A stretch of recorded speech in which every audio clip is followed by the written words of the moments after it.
Good morning, everybody. Welcome to IT Live. I'm here with Eric Nalin and Coach Dub, and we just had an official visit weekend. We are going to discuss the talent Texas could potentially land.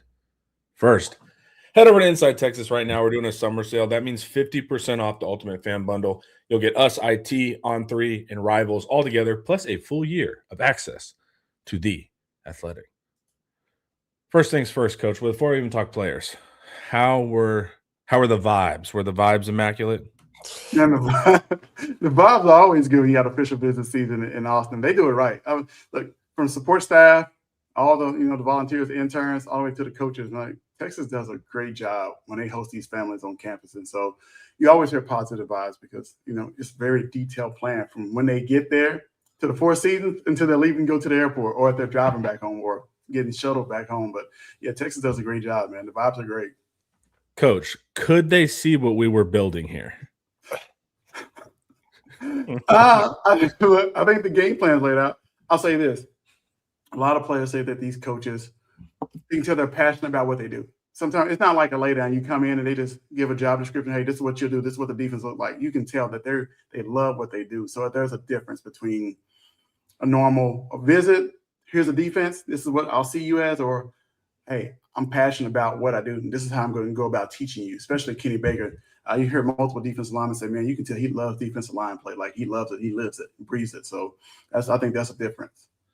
So we're reporting here the coaches did show them where they fit in the defense as well. This is all rare stuff in the recruiting world. I know how you love your cliches. I get tired of them too. The redundancy of recruiting kind of wrecks me at times as well, man. Yeah, the players have learned like 7 sentences that they could say at any school, and it works. But I felt like let's talk about family atmosphere. Yeah, exactly. Yeah, culture. But it is funny how savvy they are for like 7. They learn, okay, these phrases, you say these phrases. Oh, you'd much rather talk to a sophomore before his first offer than a junior that's down to his final 3 schools and is just over the process himself. Yeah, they get media trained throughout the whole process. But the problem is, as soon as someone doesn't say something media trained, then everyone gets mad. I'm like, man, it's fun when you get the ones that will step out of line occasionally. Let's talk a couple of elite guys. Ooh. Yeah, Landon Williams-Callis. This is a guy you're excited about just as a player, right, Eric?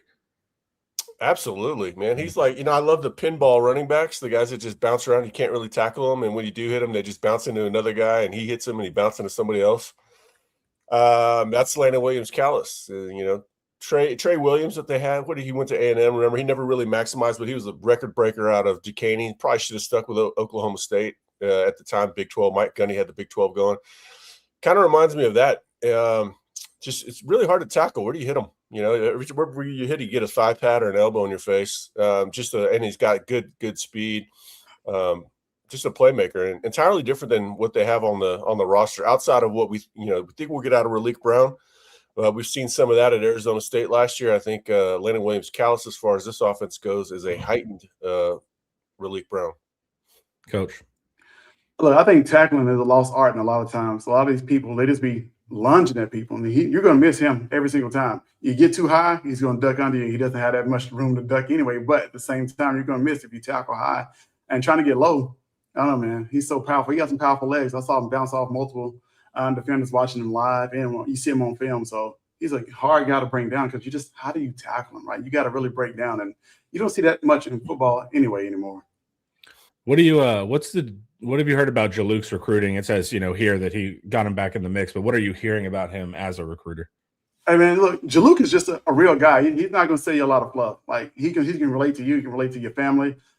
He's going to be real with you. I'm going to coach you hard. I'm going to love you, but I'm going to coach you hard. I'm not going to sell you on a bunch of flashy things, right? I'm trying to develop you and get you to the next level. That's his goal and that's his job. So I like Jaluk because it's just a real person versus, selling you all the bells and whistles. Yeah. And you let the bells and whistles be around, right? But you don't have to mention the bells and whistles. That's the nice part too.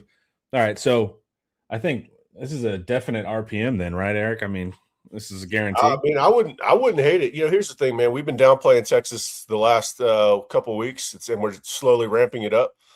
We trying to keep the heat down on it a little bit now. I think everybody knows Texas is doing well and right in the thick of it. Once we knew that official visit was on, we started investigating it, and we liked what we heard. That's where you come up with that first sentence where Jabbar Jalouk is basically doing what Mark Orfe did with John Meredith and getting Texas right back in the battle. Who are the main competition? A&M, SMU still hanging around from what I hear. But you talk about the bells and whistles.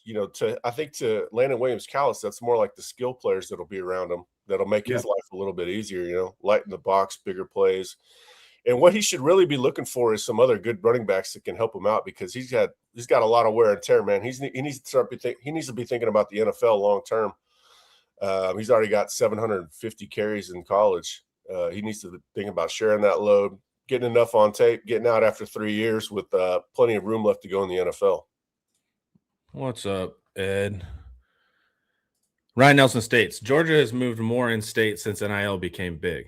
Georgia's best classes, 2019 through 2021, only had 25 to 30% in state. Now Georgia will likely have 50 to 60% in state. I was talking to a Georgia writer the other day, and I felt his pain because Georgia was in the mix for a number of guys, and it just didn't work out for them, and they had a couple guys flip. They missed out on some high level. We've been there when Texas was sort of figuring out what they can and can't get away with in the NIL era. Yeah. I think Georgia's trying to make it too transactional, where, hey, come here and get developed. And that is a good appeal, and they should probably get more benefit than they're actually getting right now. But, man, guys want to believe they can get developed and get paid, and you're going to pick that every time. And a lot of these other schools, depending on the position, they are developing. Miami is somebody that can throw around money in that area and say, well, you'll still get developed. They're putting guys in the league, and they just made it to the finals. So that appeal isn't working like it did previously. Other schools have money. Now Indiana can say, hey, you'll get developed and you get paid. Right. I mean, it's too prevalent now for the Georgia model to still work. They're going to have to regroup and rethink some things. That's good. I never even thought of it in depth. That's a good point. All right, we good on Callis? I just think it's a real possibility, a very real possibility. I'm not sure I would pick anybody over Texas at this point. Yeah, I like what Texas is with that one. Sales. Baller wide receiver. Chris Jackson is a very underrated recruiter. He's an underrated eye for talent, too. Like, every guy that he's grabbed, I have liked, man. Like, Chris Jackson's done some good stuff in the personnel world, 100%. And it seems, of course, Sales is a good target, right? I could have picked that one, but still, I like what Chris Jackson's done. When you pick the right personality fits, it's going to increase your hit rate because you're going to jive with it. There's a really good selection bias going on with Chris Jackson. He doesn't chase the guy that's going to be impossible to land because he's a diva. He's going to chase the guy that wants to block. Well, if you want to block, it says a lot about your personality, and you're going to fit better with Chris Jackson. It's kind of, Stan Drayton was not a great running back, not a huge personality or a great recruiter necessarily. But the one guy that he had a great relationship with, had a similar personality with, was Bijan Robinson. So Chris Jackson is good at finding those Bijan sorts of guys every cycle. Chris Jackson is, and when you do that, find a guy that you mesh with personally, it tends to work out. I thought Drayton did a great job. I mean, you had Brooks. He only picked one guy, but the guy he would pick was awesome. No, there was a hole there for a while. Rashawn, he got bailed out by Rashawn being able to move to running back. Sure, that was a factor. That was a big bailout there. But he only recruited one running back. I mean, running back coaches, Tashard Choice was the dream in that regard because he recruited every position. Yeah. But the running backs part of that didn't. Tashard had a ton of bad luck that Trey Wisner was never meant to be a running back one. They never took him to be a running back one. He was meant to be a difference maker on special teams, which he showed he would have been. It's incomplete because Cedric Baxter got hurt, and so did Christian Clark. I mean, you got to factor for. I think if we're not factoring for catastrophic knee injuries and Achilles injuries, I don't know. Is he supposed to go around with a CAT scan? We do not allow acts of God in the conversation because it limits my point, and so we're not allowed to bring in things that would limit my point. I have to be correct. Yeah. Sales. What makes him special? Why is he so sought after? Man, I think we talked about it yesterday. Well, in a group text, like 6'5", verified 4.37 time. Like, you see this kid who run to the football, run away from everybody else. He can go high point the football. I don't know. He's a rare like specimen for a kid. Yeah, you don't see that much. I'm trying to think of somebody to compare him to. I know Eric There's has no some names. that's the problem. See, with Easton Royal, we're like, I could say, man, that guy's AJ Brown with probably an extra gear. Yeah. With Sales, I have no idea who to compare him to. First of all, there's not a lot of it's a widely underknown fact that there's not a lot of 6'5" wide receivers in the NFL going around. They usually top out around 6'4" at the most. You got McMillan, he's 6'5". After that, there's just not a lot. And then they don't have the speed. That was a knock on McMillan, right? He didn't have the speed that Sales does. So you start looking at guys like it's either Plaxico Burress, whose Sales is much faster than, or Megatron, and I'm not going anywhere near that. So it's just he's bendy. He could be, you could say he's like a taller. I don't even want to go there either. Julio John, I don't want to go there. So it's hard to compare this guy to anybody. We talk about Easton Royal being a unicorn because of his speed. Well, Sales is a unicorn because of his movement skills and his speed at that size. The NFL typically tops out at 6'4" guys. How's the race for him? Who's in the lead? Who's been pushing hard? Texas has done a really, really great job. Look, I'll say this. Texas has done it more than most people want to give credit for. And we're going to write about it and talk about it. But Texas has done a really, really great job. I think Easton Royal did a great job. Them two talking about playing together. I know his family, he got people in his family, his circle, who's been rooting for Texas for a while. Like, they like Texas. They're from the South. Like, hey, how can we go see him play every Saturday, right? And so I think he got a lot of things working in his favor for Sales in this recruitment. He knows who the quarterback will be. That's important because at every other school, who is your quarterback? Every receiver needs somebody getting the football. So that kind of weighs into it. But I'm ready to see. I want to see how this plays out, but Texas is firmly in the mix in this recruitment. The only thing that's really slowing us down is just the improbability of having Royal, Sales, and then throwing in Landon Williams. That's an insanely expensive haul of skill players. The number one point for the weekend, I think, was to get the family comfortable at Texas, which boom, I think they did that, and then also explain to Sales and Royal how they benefit each other. And it's those aren't dumb kids. And again, this goes into the Chris Jackson mindset where, hey, we need a little bit of selflessness. A little bit of selflessness goes a long way as a football player.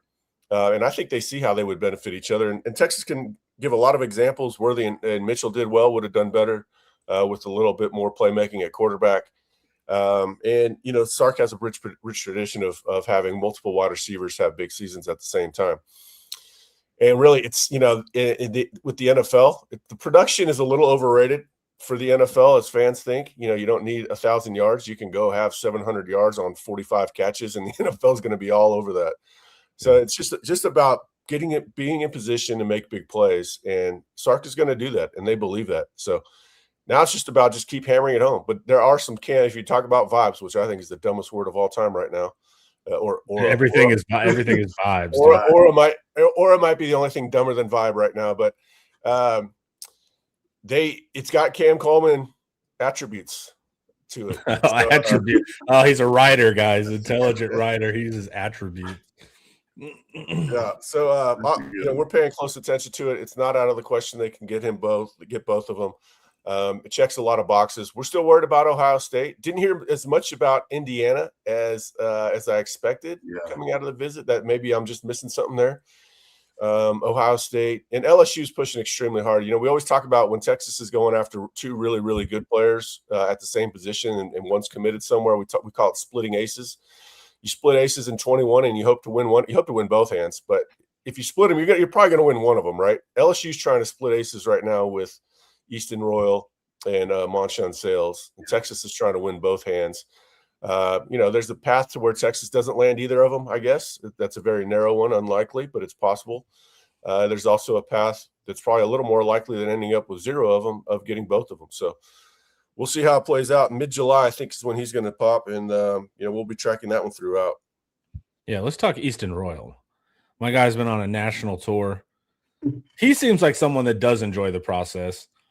But what was the latest from him getting him in for the I think if he, a lot of people are saying he enjoys the process, but he did cancel some visits. I think there's parts of him that are legitimately torn. The Florida interest stems from just John Summerall having a very good relationship with the family, and so to me that speaks highly of Royal. Other than the fact that perhaps he feels like he committed too early. I don't know if he feels that way, but I'm saying, that maybe he does because he still does have some interest in these schools. But I don't, yeah, he does enjoy the process a little bit. You can see he's posting these tweets and all that from each school, whatever. But he did cancel visits, and he's visiting Florida and has interest in Florida specifically because of relationships, and I can't really fault that. It does make me laugh, the people that legitimately get upset about it. It's like, guys, it's fun. Let him go take his picture at LSU. Like, let him do it, man. Like, I'll make fun of it a little bit more from it's the check-ins, right? Like, still love you guys. I'm going out on another date. Like that part. Part is funny, objectively funny. And so that's what makes me laugh. But the people that get actually mad because he's visiting other places, it's like, dude, let him look. Also, you don't want him to come in and then leave after a year, right? Because he felt like he didn't make the right decision either. So it's like, let him go through the process. But it is objectively funny. Well, as somebody on the board put it, he said it's more like a job interview than it is a marriage. Just this isn't Love Connection. I don't know the last time Love Connection was on TV, but it was always awkward as a kid to watch that. I'm like, what's going on here, man? Yeah. It kind of feels like Love Connection, but I think it's Love Connection, but in a job interview setting. Yeah. And, I think the one thing he said, I get a chance to be selfish, right? This is my chance to be selfish and pick where I want to go. So, I mean, as fans, you don't want to see him go visit other schools because you're committed to us. Don't go visit anybody else, but like, let him go so he has no regrets on where he chooses. Yeah. At the end of the day. In the modern era, dude, the last thing you want is that like superstar resentment, And so, yeah, I agree. Plus, the kid's a damn baller, so he's going to have advantage. He's going to have advantages that others don't. Texas has everything except for that the all-out blatant pressure from from the home crowd. So, what he likes about Florida, he can have that at Texas, but there's more obvious quarterbacks in the pipeline. He's got Texas. Stark is more proven than Summerall at this level. That helps. So I think Texas still is the team to beat. I mean, LSU is like, they think they got him. Like everything you hear from LSU. So what's going on there, dude? Well, I don't think they feel that way. I think they were trying desperately to get him to shut down. They raised the price to try to shut him down and keep the visit from even happening. Some could say they're being aggressive. Some could say they're being desperate. It's kind of just the way you see it. Yeah, for sure. I would say they're being desperate. That's what I would say. All right, we got some more names here. But first, let's hear a word from Andre the Lawyer. Texans know when you're injured, there's one name that gets results. Andre the Lawyer. Trust the team that has secured millions for their clients and helped thousands of Texans win their injury cases. Car wrecks, slip and falls, 18-wheeler accidents, on-the-job injuries, wrongful deaths. Don't let the insurance companies tell you what your claim is worth. Andre the Lawyer will fight for you. His principal office is in Dallas, but they serve Texans throughout the state. So don't wait. Call 214-444-8808. That's 214-444-8808. Contact info is in the description. I've been on the World Cup, and I downloaded FIFA, the game. And now all morning, my computer has been so slow. You guys are like glitching up the whole. I'm definitely, as soon as this is done, I have to delete it. Because this thing is running like it's the early 2000s. So we got another name here. Let's share this old tab. Nice. Defensive lineman Jason Johnson. What's going on there, fellas? Yeah, we're short and sweet there. I mean, if you read that in conjunction with some other noise out there, you could probably tell what's going on with that Jason Johnson recruitment. I mean, it says right there, we expect him to be in the class. Let's say we weren't entirely subtle.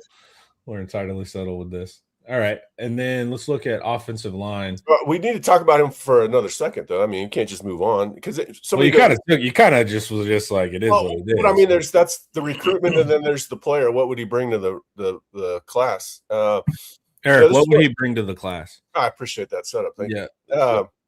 You gotta. This is where you look at the class as a whole. It's like, oh, I looked at his star rating. He's a 3-star. Blah blah blah. Okay, well, what if they also have one of the studs from Mississippi, Jason Johnson, and Kasai Curry? Can you see how it all fit together? Because you're not going to get 3 top 60 guys in the country, right? That's just not feasible. It's unlikely, or it'll cost you a wide receiver. Especially when you're trying to buy exactly all the skill offensive. So you have to look at you have to appreciate the Moneyball acquisitions because they help you get the money bag acquisitions. And then you go, all right, well, is he a good value? That is, are you getting bang for your buck? He's a 3-tech. You are getting bang for your buck. He's the penetrating sort, though he's not super athletic. He's athletic enough. But he's got good arm length. I think he's probably 6'2.5". I don't know. I think he might be listed at 6'4", but standing next to him, I think he's 6'2.5". But he's got heavy hands too. And so that gets you in the backfield. You can guide the offensive lineman across from you. That's why he reminds me some of Malcolm Roach. About the same build as Malcolm Roach too. Not quite as athletic as Malcolm, because Malcolm was spinning down from a high school linebacker, tight end, just a different body type at that point in high school, different athletic profile. But once Malcolm Roach fully got to D tackle size, they're similar. Malcolm was still a little more athletic. Do you agree, Coach, or totally disagree? No, man. I like Johnson. Look, the first couple snaps, I think he has a quick first step. Well, I don't know, is it 265, maybe 270? Like Eric said, though, he has at least long arms, keeps the offensive lineman from reaching his body, man. So I don't know if it's a competition you're going against or whatever the case, but he looks a lot faster than other offensive linemen. No, he's about 280. He's about 285. I was just at Atascocita. They're absolutely loaded, and that's why it was easy to compare him to others, because he's not the biggest guy on the team. He's got that edge, David Dotson, that's 6'5", 240. They got an offensive tackle that's 6'4", 290. And so that's why I put him at about 6'2.5", 280, 285, maybe even a little bit more. The college coaches were liking him quite a bit. And LSU's the team that's been making the push of late. So he's a real player, real prospect. And I like him a lot.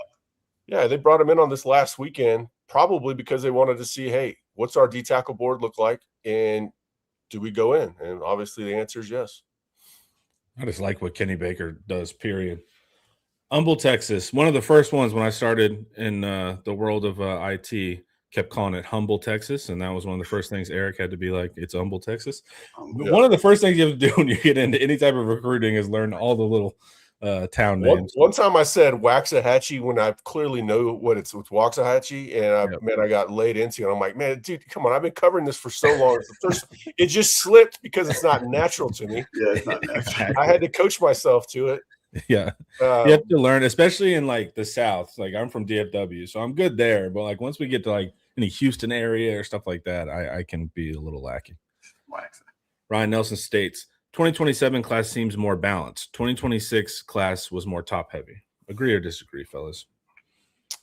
I need to think about this. I think they're following a similar approach to 2026. There might just be a little bit more in the coffers. That might be part of it. But I do think it's a similar approach, and we're just talking about it. Jason Johnson is a good example there. I think maybe talent-wise, because if you see that next name, Lucas Roa, based on recruiting rankings, you would think, okay, it's more like 2026 where they're taking highly rated guys and lower rated guys. Well, nobody's treating Lucas Roa like a lower rated guy other than the networks. I do think that this class is probably more talented overall so far. And there's going to be, we still think that they're going to get Ishmael Kamara. The addition of there's the possibility they land 2 more 5-stars and Callis, who's top 40, and D tackle that's top 60 or so. So this class will be better than last year. There's no doubt about it. But remember, last year they realized that they had to peel off and go save some money and go hard on the portal. To me, it seems like they're ramping up for maybe understanding that 2027 is going to be a bit of a dip, new quarterback, most likely, 12, 13 guys off to the NFL. But if they go heavy with talented guys who have a year in the program, 2027 could look a lot different in conjunction with the elite guys they got in the 2026 class. So is the model, get your elite guys that you think can start early and pay for them and play them. And then the rest you find effective role players or guys that have the NFL traits. Maybe for one reason they're undervalued, they're on a longer curve. But are we seeing a striation of the middle class here? Yeah, you got to go. That's what I'm saying. I wrote this recently. It's I don't really care about class rankings, but you still need those elite guys at the top. You need, a 30-year class needs to be elite to borderline elite. Now, we can split hairs on whether or not you want to call Brock Williams elite just based on his rank. I would consider him elite.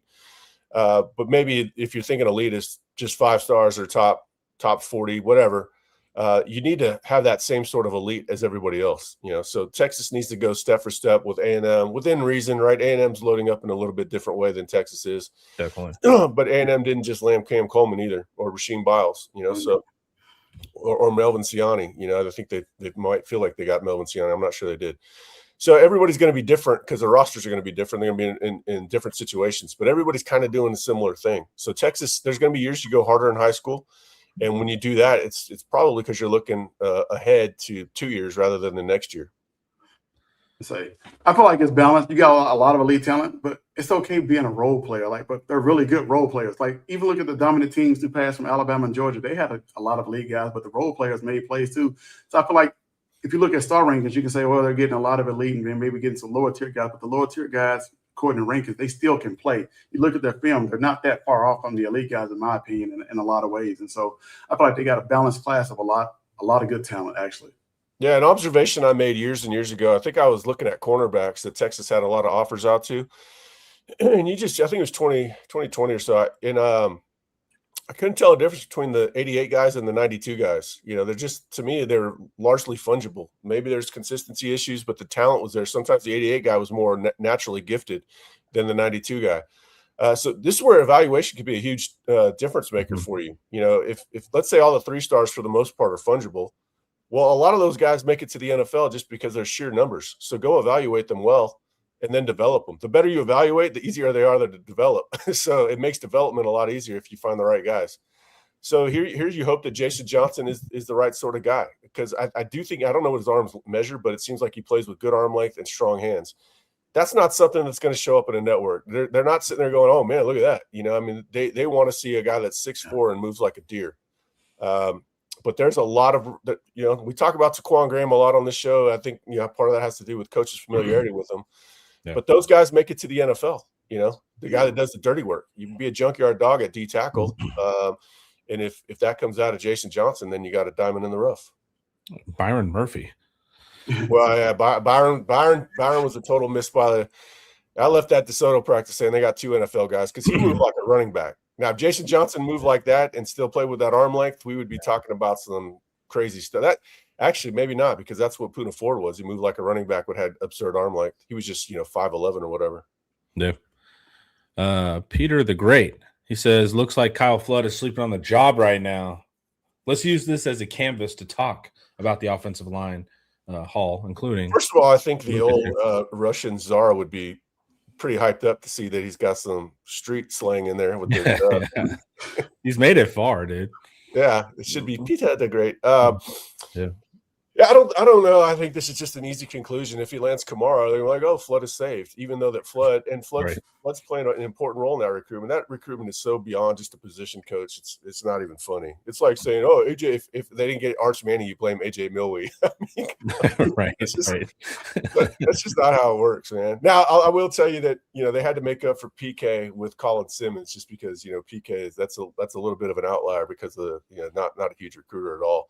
Yeah. But Kyle Flood has checked the box on Ishmael Kamara, so we're not worried there. He got his guy Swanson over the line, who was a high priority. So who are the misses here that we're talking about? A couple guys that Vanderbilt and Northwestern were treating like OT1s that Texas was going to treat like an OT3. So you just you have to adjust your expectations for context here. Vanderbilt has money, Northwestern has money, and they're going to have a different value on Caleb Seiler and Jasper Noqueri than Texas is. So just wait and see how the class unfolds. If he gets Roa in the class, fans aren't going to appreciate it because the ranking isn't there. But all will be forgotten once they get Kamara, even though Flood played an important, but not the guy that got it over the line entirely. So I don't know. I would just hold water on Kyle Flood. Who was the recruit that ended up going to Washington? Was it last year? John Mills. Right? Yeah. It was kind of that situation. Last year was Max Wright. And this year Caleb Seiler is that guy. Even though he was never committed to Texas, he was basically, basically a foregone conclusion. But Northwestern had OT1 money, and no OT1 in the nation is going to go to Northwestern. But if you cheat an upside guy like Caleb Seiler, who I don't hate that move on their part. I think it's smart.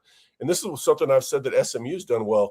Yeah. They'll treat that low 4-star, that 90 guy, like a top 100 kid, and that's how you build your roster. I mean, at those places, you're not going to get OT1s.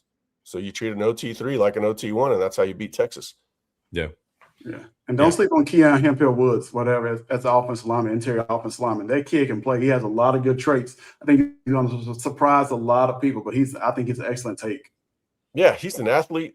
Yeah, they're doing great. And then Jackson Cook, did you see that picture of Cook standing next to Kamara? Holy crap. First of all, Cook made Taylor Searles look tiny, and then Kamara made Cook look like a fullback. All right, we good on Roa? Yeah, I mean, I'd just say that he's an athletic guy. They're recruiting him the same way that Oregon is, as a 5-position player, and I think that's right. And I do think he can play right tackle. He's got a guard face. That's the one thing that throws me off. But then you see, okay, maybe there's some tackle here. But I do think guard is probably his NFL position if he gets that far. And I like it when guys get their NFL position in college. Linebacker Bridges. Ooh, Houston flip potentially here. But Eric, he needs more info. Yeah, I do. I'm still trying to figure out. Well, Houston is not easy to flip for because it's the same premise we were just talking about with Vanderbilt and Northwestern. Yeah. They're treating this guy like Texas was treating Anthony Smith, and I get it. That's the way to build. And so, they just held on to Raiden Cook, who Texas was after, Texas Tech was after, and A&M was after. So what does that tell you? They're treating Raiden Cook like they're top of the board D tackle, and Tillman Fertitta has money. So, that's why back in the day, this would be all right. I would have had an RPM in for Bridges. It would be a done deal. But we're not in that time, and I'm perfectly fine with that. They do like Bridges a lot. He's not the biggest guy, but you want guys that are flying around like Rasheem Biles. Rasheem Biles played safety in high school. Yeah. So here's another place where you just hope that you nailed the evaluation. And if you watch the tape, I mean, the kid looks awesome on tape.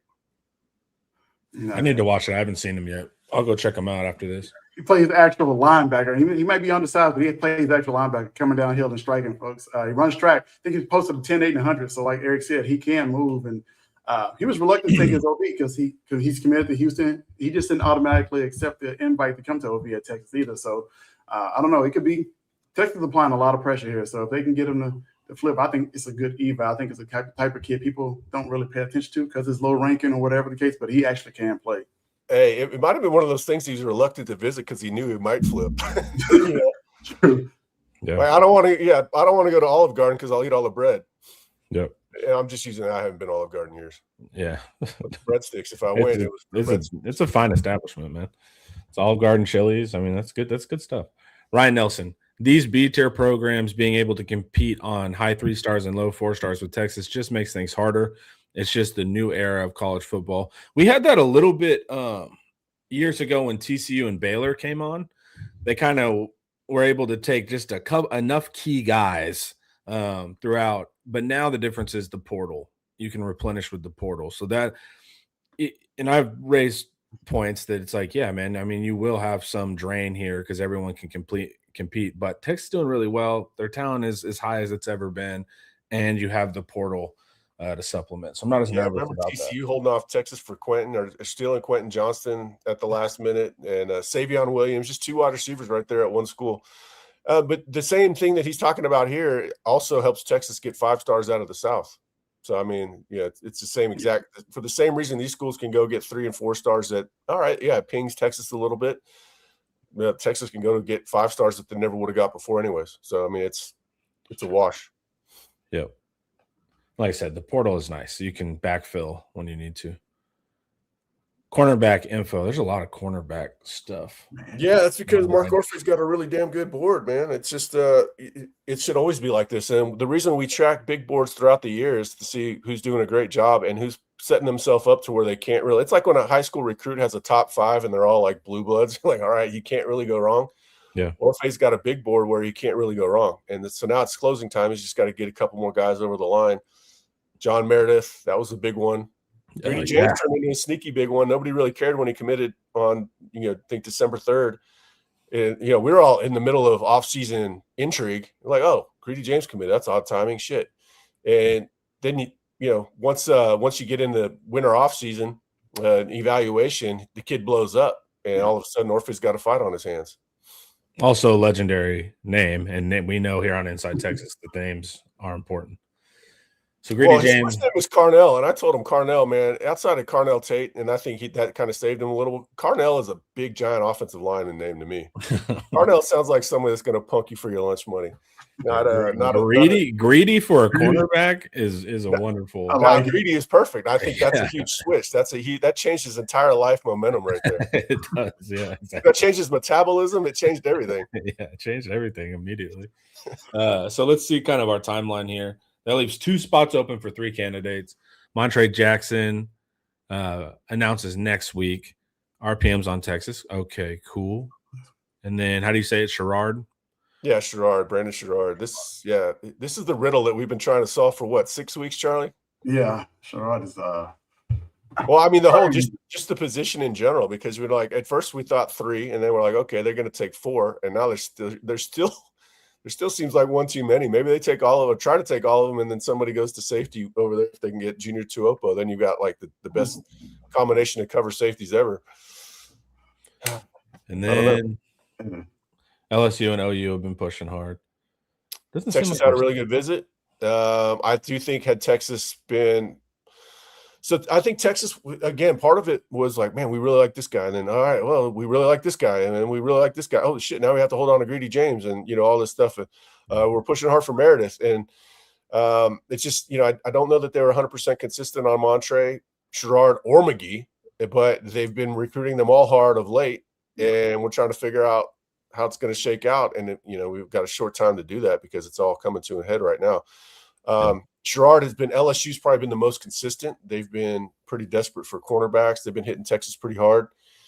And OU came in late. They started pushing hard. And then, Dylan McGee that kid really does like SMU. So I think others in his family prefer Texas. So we'll see what happens. But Orpheus put him in such a good spot. He can't really lose, And even if he missed on 2 of those guys, they're just back to their original number of 3. Yeah, we got 2 days for McGee, right? Yeah, the 24th. So we got 2 days till he picks. So it's gonna be interesting. Yeah, you got to be wary. You got to be wary of SMU. They will come over the top rope, right? Yeah, they've been. That's what we're talking about. They've been super aggressive. They did all they could to get Brian Swanson. They're going hard. Oh man, look at who they're going after. You're not throwing 500K after Brewster. That's just not. You don't even waste your time going after Brewster if you got 500K. So obviously they got a ton of money.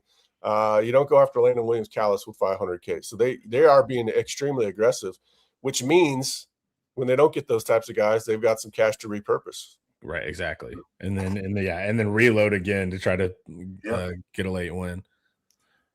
Ed says, I hear there's 3 to 4 silent commits out there. I hear traffic in Galveston's a lot better now that there's no more Kappa. I remember my girlfriend went down there on the wrong. She had no idea the Kappa was going on. She tells me that story. Once a year that story comes up. That's pretty funny. Anyway, I've heard the same thing. It's just we don't put a whole lot of stock. I've heard 4. We just don't put a lot of stock in them, except for the one. Unless they have an announcement coming soon, then we put a lot of stock in it. Now, here's the thing. I wasn't given the exact names, and so there could be a guy that I'm off on too. Like maybe the visit with Sherrard went amazing. In the spring, had Texas been consistent from the spring on Sherrard, I probably would have had an RPM in him. But this is where it kind of hurts, right? Because Charlie put in an RPM for Montre Jackson in January. It made all the sense in the world, and it might end up making sense in the end. But the ebbs and flows of the coaches, of who they're looking at, where their interest wanes and then comes back, it's just it makes it tough. So, and there's been times for Dylan McGee, we would think he's a lock, but then if Texas goes a little bit cold there, SMU and Kyle Ward is going to be I think a superstar cornerbacks coach there, and he's young enough to where he can really relate to these kids. There's he was at SOC relating with these kids just 6 months ago, so these types of kids. So it's easy to drive a wedge between Texas and a kid if communication goes quiet. So here's where it's this is why it's been a real mystery on our end, trying to figure out how the class is going to shape up. Yeah, I do not envy you guys having to make RPMs. It's so wild, man. You can be right to 99%, and then that last minute phone call makes a lot of sense financially, and then you know it's just like, damn. Back in the old days, it was so freaking easy, man. I mean, it was so easy. You could do it almost without information just because of the way Mac Brown operated. It was super easy. And then certain times, the 2018 class, super easy. 2015 class, super easy. 2016 class, we knew that A&M was going to fold, lose both Kyler and Kyle Allen, and their class was going to totally crumple. It was just so easy, shooting fish in a barrel. Now it's really hard, man. Yeah, dude. Yeah. Or like you said, you can be right, wrong, and then right again. It's like it's that weird. Yeah, it's crazy right now trying to do an RPM. All right, let's see if we're through on this one. My computer is like bogged down, dude. All right, we're good here. It's a good sound, I'm sure. Any names, Coach, that were not on the article that you think we need to discuss? You got, Kyron Brown, received out of Amarillo, the Paula Dura High School, who has an announcement coming up. I mean, that's one that, you pay attention to closely. I think the 25th is his commitment date. Yeah. So, besides him, trying to think, going down the list, there's a lot of commitments coming up like this coming week. It's about to be busy. Yeah. So, obviously, Kamara was just on campus. That's one of the biggest. Kamara might be the best prospect in the country, and I don't know. I think it's probably just the fact that he's a little bit of an unknown to the networks. Coming over from France, not a ton of high school tape, but the dude is an absolute freak. Go look at him standing next to Trent Williams, and there's people in Gilmer that's the guy they compare him to. And when you see the size and the movement skills, you get it. And the kid works hard. That guy has first round, first overall pick potential. There's just no doubt about it. And when Texas pulls off of Kennedy Brown, when they had some built-in advantages in that recruitment to go all in after Kamara, it tells you a lot. Is this year different? It seems like these kids are committing sooner, and or Texas is pushing sooner than usual. I think USC started it a little bit last year with getting guys over the line and trying to get them firmed up and say, hey, look, this is the last we're going to offer this, and it's gone after that, and you're not going to get it anywhere else. I think that Texas Tech being more aggressive earlier in the cycle this year, I think has everybody else being a little bit more aggressive, especially within the state. You have to be. I think Texas got caught off guard a little bit. I think Texas was expecting Tech to kind of react in the same way they did last year. It's kind of, pull the Ojo out of the hat in July, and they pulled the Ojo out of the hat a little earlier with some of those guys. I think it's just forced Texas to be a little bit more aggressive, which I appreciate. Hopefully we have a much more tame July than normal. It seems like we already will. I think it's just Texas kind of reacting to the realities on the ground that other schools are getting more aggressive, and it's harder to flip a guy in the NIL era that's got a really good deal than beforehand. Yeah, so there's something going on here that should be noted. These are the top Texas guys. My computer is having a wonderful time scrolling right now. Yeah, because he's been downloading FIFA. Yeah. Yeah, it was definitely FIFA, guys. It was FIFA. This isn't 2000s. No one downloads anymore. All right, but the big thing here, maybe that was your era. Maybe that was you like that vibe. Maybe you like the 80s even, with the big hair. All right. So what we're seeing here is, of course, John Meredith is number 2. Texas grabs it.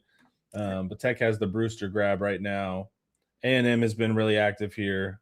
OU gets Cooper Witten. Also, dad gets a job. So fair play there. But just looking through this these are a lot of guys are committed, man. Like, what is that? Everyone and basically, yeah. The majority of the top Texas guys are in it now. Yeah, I don't care much about in-state rankings and all that. Just get your needs. The state lines are an artificial construct when it comes to recruiting. Go get whoever you want, and who's the top? Hey, Mac Brown would say, "Oh, we got the number 1 wide receiver in Texas." Well, he's the 13th rated player in the state, and they got that does matter. Yeah, the number 3 player in the country right over here in New Orleans. Would you rather have Easton Royal or who is the number 1 wide receiver in the state? I'm drawing a blank on it. I mean, I'm sure he's a good player, but it's Texas is looking for elite, And if they had to go to New Orleans to find elite, that's what they had to do. Yeah, Benny Benny Easter. Oh yeah, Ben Easter. Yeah, solid player. Stark really likes him. Summer Creek, Ohio State's after him. That a good evaluation. Tech does evaluate well early. But Easton Royal is, a level above Ben Easter. Yeah, he's very good. Yeah, the national element. It's just weird to see. It's just weird to see Tech, like at this level with that's just not normal, No, it is definitely weird. Yeah, Video game-ish, man. It's like it's not real, but you got NIL, you become a major player. Yeah, and I mean it does, Matt. Like the Big 12 is so light. Like they're gonna, if they can figure out quarterbacks. Things haven't gone so well for a quarterback for them recently. But they're never going to be battle tested, and the better they get, the less battle tested they're going to be for the playoffs. I know. Yeah, it's like it's a weird paradox for them that they're going to have to go through. But I mean, a lot of these names were Texas looking at them earlier. Now that was last year, so it's like of course they're looking at everybody, but a lot of familiar names, and they're just. What are you hearing, Coach? We know Tech is spending money. Duh. But are they liking the culture there? I know it's easy for us Tech fans to be like, it's purely a money play, but like, what are you hearing beyond the money for why they're choosing Tech? Or are you hearing? Honestly, you got relationships. They get on them early. I think that's the biggest thing. They get familiar with the coaching staff. They feel like they can be developed. They got recency success. They went to the playoffs, even though they didn't score points, I don't think, versus Oregon. Like you got some recent success that helps. The facilities out there, like the top notch. You're out there, so you can get blown away by that. But I think most important, I think they just build relationships early. They offer kids early. They get in on them. Except like a Jaden Nelson, who you just come out of nowhere and say, hey, whatever it takes to get you. For the most part, they already got relationships with kids. They do a good job having relationships in the state of Texas. As you see, they got a lot of in-state kids with the high school coaches, because Joy McGuire, but everybody else on that staff too. So they got a lot of kids, a lot of guys who can develop, who've been around, and their coaches trust and know to send their kids to them. So I think that's the thing they got in play. But it's Lubbock, man. Like there's nothing out there. So you got, if you have nothing else out there, the big part of it is just NIL. To be honest, you got relationships, you got NIL. Those are the main things at Tech. Do they like? There's nothing out there. Is there a personality that likes being out of the mix? Or it has nothing to do with it? Because it's like some people don't like to be necessarily in the limelight. Do they like being out of the way, or it's just I'm thinking too deeply? You get some kids who come from small towns who maybe like the small town feel. You take like say Izzy Hammonds, right? Somebody like that who's going to, I guess, go to Oklahoma State, or he's committed to Oklahoma State. So some kids like being out of the way, but like I said, it's a long drive out there to Lubbock. There's nothing around. So you can see some kids like, hey, you spend all your time at the facilities because there's nothing to do outside the school whatsoever. It's boring pretty much. You get a lot of players out there who say, man, there's nothing to do in Lubbock. Yeah, the personality is a little bit different than the oil and gas guy that goes into oil and gas and knows he's going to be marooned on an island by himself out there in the middle of nowhere. Yeah. One of our commenters, Sneezy Beltran, he would have to go out to Y'all, New Mexico, in the middle of nowhere all the time. Well, guys from Abilene, it's he wears cowboy boots. All right, it's a little bit different than a lot of these others where they're going out there for the payday. But I will say that James Blanchard does a very good job of identifying talent early on. And the earlier you're on them, the earlier you build a relationship. And then Joey McGuire, being a former Texas high school football coach, does a really good job relating to players, motivating the players, getting them excited. And the coaches of the players. Yeah, energy goes a long way. Joey's got a lot of that. So there's, but you just got to get them over the hump. But there's been times where Texas has hurt with recruits just being so big or where it is, or and that it's benefited A&M, which A&M is not Tech. They've got, that's why the kids in the Cypress schools and the Katy schools and the Clear schools down on 45 South, like the suburbia schools, a lot of those kids like College Station. Some of them think UT's a little bit too big. So Texas kind of has to say, Texas is as big as you want it to be. It could be a confined campus right here where you never have to leave, or you can enjoy the lakes in the city. But they've won a lot of country kids because, hey, there's a lot of leases they have access to and a lot of water to go fish and all that. So it's just you got to tailor the recruitment for each individual kid. Yeah, that's keep it. Why doesn't Texas get in super early? because they don't have to? Well, I mean, sometimes they do, you know. Sometimes, but I'm saying not like this. where During the it's season, Sark to every during kid. the season, Sark wants to really focus on the season, and that's when you would normally jump on the class ahead. And I think they're going to get a little more aggressive because of Muschamp. I tend to think that. We'll see. But yeah, Texas has makeup speed that few other schools have. Right. You know, whether it's the allure, everybody wants Texas, but you know, some are off put by Texas, you know, not showing interest as early as others. But normally Texas can just make up for that with a simple glance in their direction, you know. And it's been a reason why, you know, Texas hasn't offered kids as early, is because a lot of those kids are going to commit. They don't, you know, there used to be those fake offers started going out. What cycle was that? Probably like 2017 or so, where we started noticing just a ton of fake offers. And well, what was Alabama offering this kid? And every time Alabama would offer like the number 35 player in the state, Texas fans would freak out. Oh, he must be great. No, they know that kid's not about to commit on the spot. But the number 35 kid in Texas might commit on the spot. Alabama's not offering the number 35 kid in Alabama because that kid will commit. So they don't want guys jumping in the boats early because they still don't know who they truly want. They're also doing it kind of the scholarship offer or whatever, or the commit offer was actually just like a ticket to come to camp. Yeah, right. You know? It was, and that's when it started to get unmasked as entirely BS, and it started pissing off coaches. You know, because a couple kids did try to commit, and they're like, "Well, no, what do you mean? This is a camp invite." Well, that's not what an offer is, you know. Yeah. And then they started pulling offers, and it's you know, nowadays you offer early, and then you know if you don't want the kid, you just quit reaching out to him. Yeah. Fun world of recruiting going on here. So we do expect some fireworks here in the summer. And then who do you think are any of these guys like real distance candidates? Are any of these like December guys that'll stretch it out? Well, I mean, they're probably going to have to recruit Royal, you know, all the way. You got to call it recruiting through the whistle, just because, you know. Hopefully they can get him shut down in July. You know, we'll see. That's one. Yeah, there's a couple flip guys that they're looking at that they're playing the long game for sure. We're, you know, keeping the tone down on that. Yeah, no value in bringing that up. So don't bring up fireworks the 4th of July, man. I'm good with that. Yeah. You going into any announcements, dude? Should have. On the 4th, huh? 4th of July has been very unkind to us.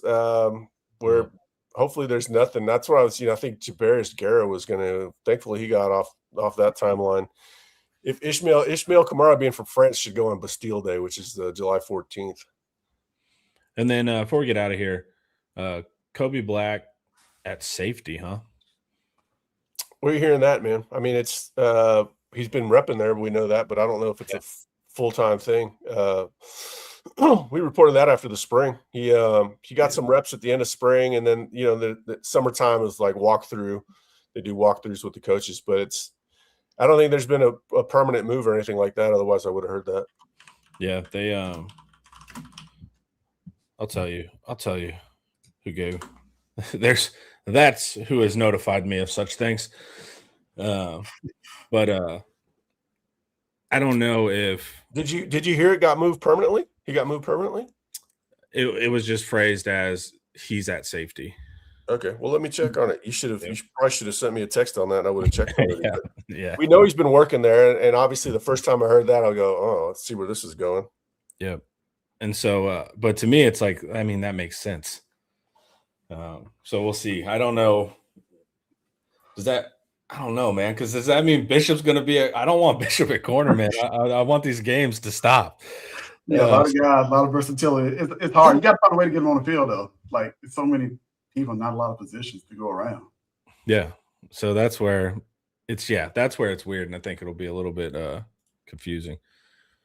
All right, boys, my computer, man. You guys look like strobe effects, like when you'd watch Cinemax. Yes, when I watch Cinemax. Yeah, it's been a while. I told myself about laughing that hard, but yeah. Cool. Yeah, it's like a strobe. It's so bad. I'm having to like try to see y'all's facial expressions. But everyone head over. As I click the button here, hopefully it works easily for me. Like, there we go. IT 50% off summer sale, Ultimate Fan Bundle. You can click the link down below, and that means you'll get our board, IT, On3, and Rivals, plus a full year of access to The Athletic. everyone, as I power through this and my scroll is in the quicksand. Everyone have a great day. Make sure you stay locked in for the rest of the shows coming at you today. And then, of course, a lot of recruit stuff that we just talked, a lot of announcements coming up. So stay locked in this week. Everyone, see you later.